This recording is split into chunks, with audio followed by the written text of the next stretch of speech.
Assalamualaikum warahmatullahi wabarakatuh. Pada video kali ini, saya akan membahas materi tentang turunan persamaan garis singgung pada kurva, nilai maksimum, dan nilai minimum. Kita masuk ke pembahasan yang pertama, yaitu turunan persamaan garis singgung pada kurva. Pada persamaan garis lurus, jika diketahui satu titik x1, y1 dan gradien yang dilambangkan dengan M, maka persamaan garisnya adalah y dikurang y1 sama dengan M dalam kurung x dikurang x1.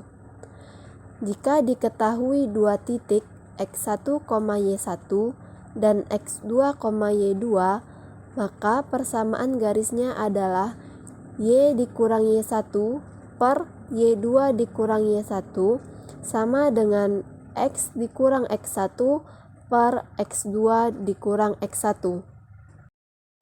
Perhatikan gambar grafik fungsi y sama dengan fx berikut.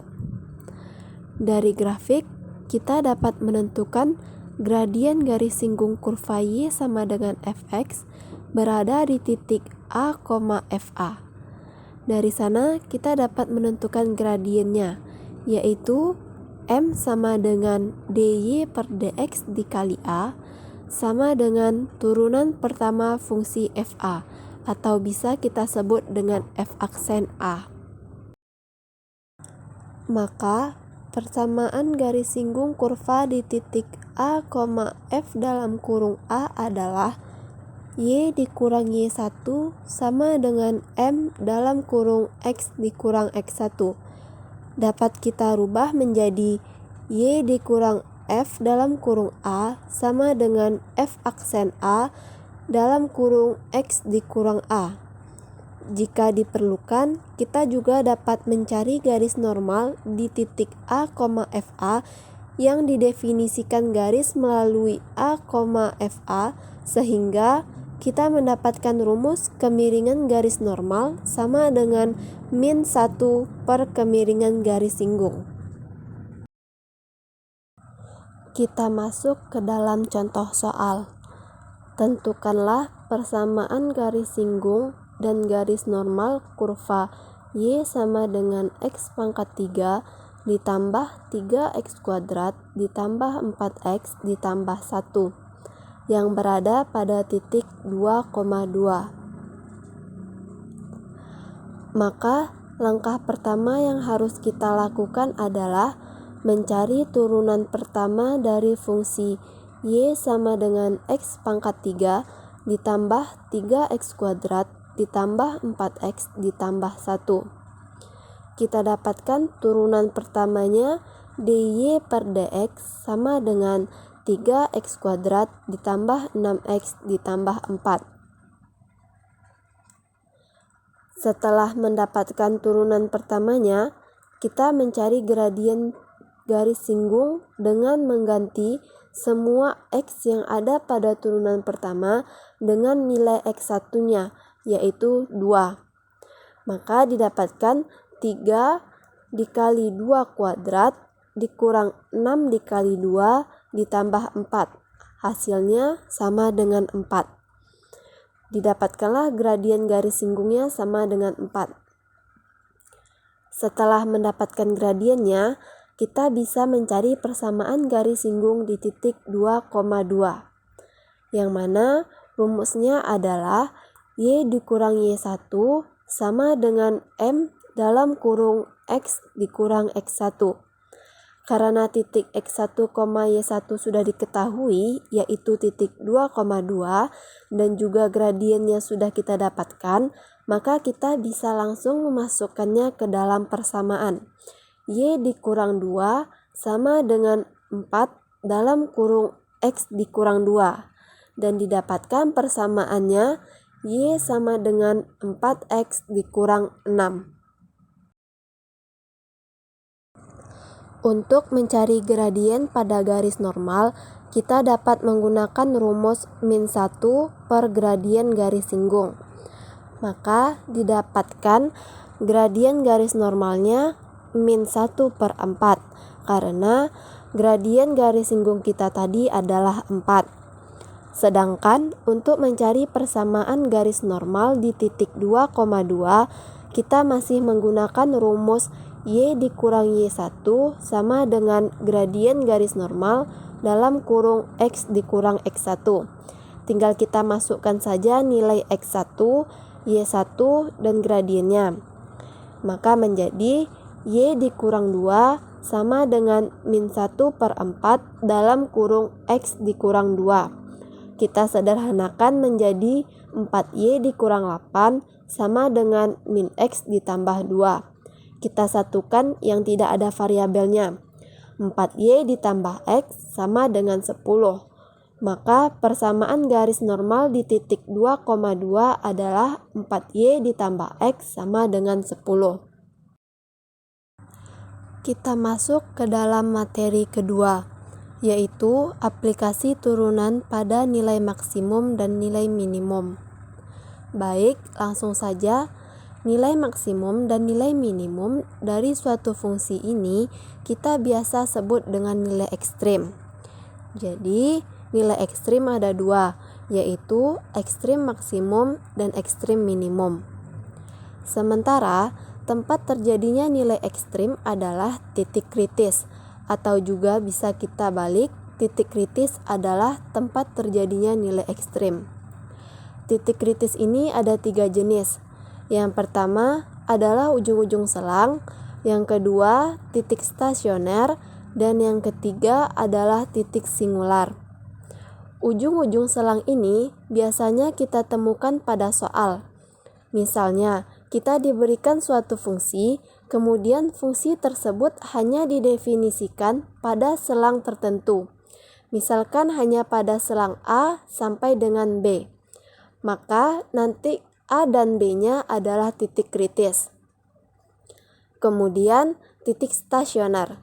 Titik stasioner adalah titik X sama dengan C, di mana nilai turunan pertama dari titik X sama dengan C nilainya adalah 0.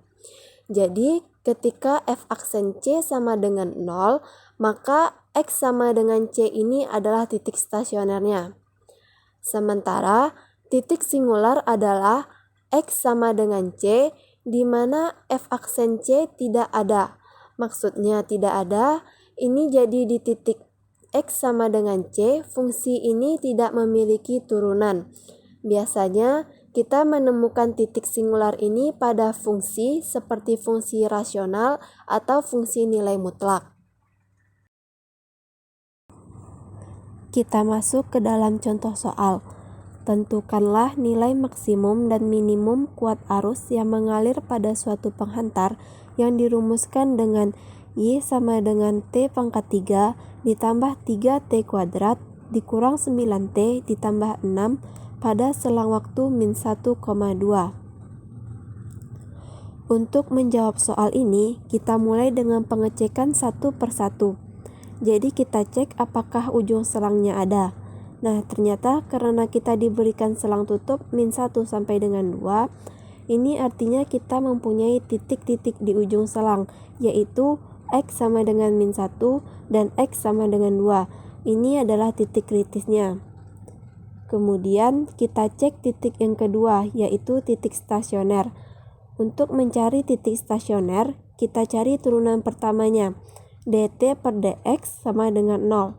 Maka turunan pertamanya adalah 3T kuadrat ditambah 6T dikurang 9 sama dengan 0. Kemudian kita bagi dengan 3 supaya mudah untuk memfaktorkannya. Sehingga kita dapatkan T kuadrat ditambah 2T dikurang 3 sama dengan 0. Kemudian kita faktorkan menjadi T tambah 3 dan T dikurang 1 sama dengan 0. Maka T sama dengan min 3 dan T sama dengan 1. Selanjutnya, yang ketiga adalah titik singular.